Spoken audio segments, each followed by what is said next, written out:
खुलुमबाय रायजोफोर बयखौबो जोंनि चेनेल दानस्रां भिडिअ बयखौबो बरायबाय आरो दिनै जोङो नोंथांमोननि खाथियाव मोनसे गोदान भिडिअ लानानै फैदों मोनसे गोदान टपिक लानानै नोंथांमोननि सिगाङाव फैनाय जादों नोंथांमोना जुदि जोंनि भिडिअखौ मोजां मोनो नोंथांमोना जाहाथे कमेन्ट बक्सआव कमेन्ट होयो आरो लोगोसे जोंनि भिडिअखौ नोंथांमोननि फ्रेन्ड्स बिथांमोनजों शेयार खालामो नोंथांमोना बयबो मिथिगौ जोंनि जायफोर बर' फरायसा फरायसुलि बिथांमोननि रिजाल्ट गुबुन फरायसा फरायसुलि बिथांमोननि रुजुनायाव गोबां गाज्रि जादों 2018 मायथाइनि जा मेट्रिकुलेसन आनजादनि फिथाइ आरो हाई सेकेन्डारि फाइनाल इयारनि जा रिजाल्ट बेखौ जोङो जुदि रुजुनानै नायो गुबुन माहारिनि फरायसा फरायसुलि बिथांमोनजों गुबुन मिडियामनि फरायसा फरायसुलि बिथांमोनजों जुदि जों रुजुनानै नायो अब्ला जोङो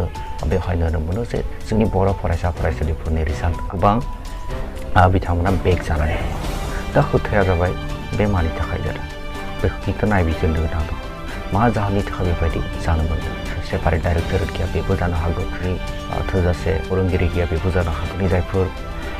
फरायसा फरायसुलि बिथांमोना फुल्लि मटिभेटेड नङा बेबो जानो हागौ जे जाहोननि थाखाय जोंनि बर' फरायसा फरायसुलि बिथांमोना थांनाय 2018 मायथाइ आरो सिगां समफोरनि एग्जामफोराव गाज्रि फिथाइ बिथांमोना दिन्थिदों बेनि जाहोना मा जानो हागौ नायबिजिरनो गोनां दं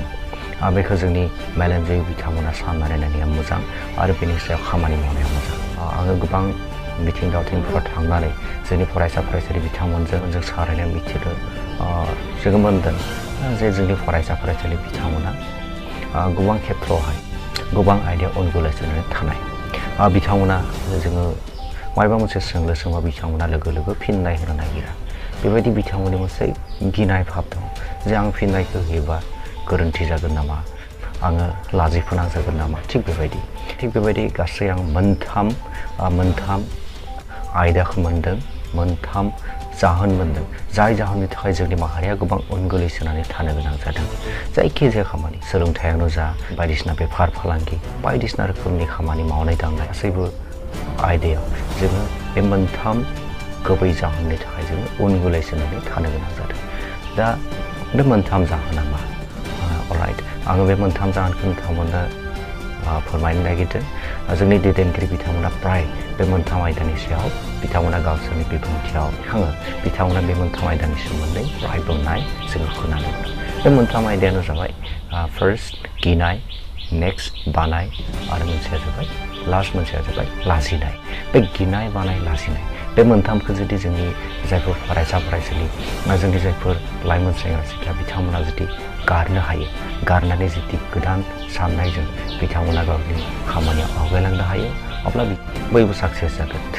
आरो जायफोर आङो नुनो मोनदों जायफोर गुबुन माहारिनि सुबुं बे गिनाय बानाय लाजिनाय बे मोनथामखौ ज्राब गारनानै बिथांमोननि खामानिखौ मावफुंनो थाखाय बिथांमोननि खामानिखौ बिथांमोना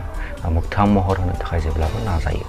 थिग बेनि थाखायनो बिथांमोना जेब्लाबो गावसोरनि खामानियाव साक्सेस जानो हायो सानसेखालि सासे एसामिस मिडियामजों फरायनाय सासे फरायसाखौ नुनो मोन्दों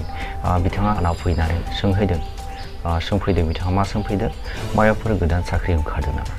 अब्ला आङो सोंबाय जे नोंथांनि क्वालिफिकेसना मा अब्ला बुंबाय जे क्वालिफिकेसन आं जास्ट मेट्रिकल'सो पास खालामदों अब्ला बिथाङा आंखौ सोंदोंमोन दा टेट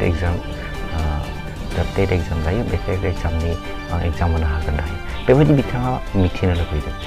गिनाय बानाय आरो लाजिनाय बे मोनथामखौ बिथाङा गारनानै बिथाङा मिथिनो थाखाय बिथाङा आवगायनानै फैदों थिग बेबायदि जोंबो जुदि मिथिनो थाखाय जोंनि फरायसा फरायसुलि जोंनि लाइमोन सेंग्रा सिख्ला कलेजाव फरायनाय इउनिभार्सिटियाव फरायनाय जायफोर मेट्रिकनि केन्डिडेट बिथांमोना जुदि बेबायदि गिनाय बानाय लाजिनायखौ ज्राब गारनानै बिथांमोना गिनाय बानाय लाजिनायखौ दोनथ'नानै बिथांमोननि खामानिखौ नोजोर होयो फकास खालामो अब्ला बिथांमोना जेब्लाबो साक्सेस जागोन देरहासार जागोन जिउआवहाय जेब्लाबो देरहासार जानो हागोन बेखौ आङो रायजो राजाफोरखौबो आङो बेखौ खावलायबाय जे नोंथांमोना जायखिजाया खामानिखौ मावनो थांनायाव जेब्लाबो खामानिखौ नोंथांमोना फकास खालाम गिनाय बानाय लाजिनायखौ जेब्लाबो नोंथांमोना साइड खालामनानै नोंथांमोना आवगायलां बयबो आवगायलां जोङो गेरेमसा बर' माहारि थानांगोन जोङो जेब्लाबो देरहासार माहारि हिसाबै बुहुमाव थांनानै थानांगोन जोंनि सिनायथिजों जोङो बुहुमाव थांनानै थानांगोन बेखौनो आसा खालामनानै दिनैनि भिडिअखौ एसेयावनो दोनथ'बाय आरो नोंथांमोनखौ जों खावलायनो लुबैगोन जुदि नोंथांमोना जोंनि भिडिअखौ नायनानै मोजां मोन बे भिडिअआ जुदि एसेफोरब्ला मोजां जादों होननानै नोंथांमोना सानो अननानै जोंनि चेनेलखौ साबस्क्राइब खालाम आरो उनावहाय आपल'ड खालामदोंना भिडिअफोरखौ नोंथांमोना नायनो थाखाय जोंनि साबस्क्राइब बाटननि खाथियाव थानाय बेल आइकनखौ नोंथांमोना क्लिक खालाम बयखौबो फिन खनसे बे भिडिअखौ नायनायनि थाखाय साबायखर बावनानै नेक्स्ट भिडिअ लोगो मोननो आसा खालामनानै दिनैनि भिडिअखौ दोनथ'नाय जाबाय गोजोन्थों खुलुमबाय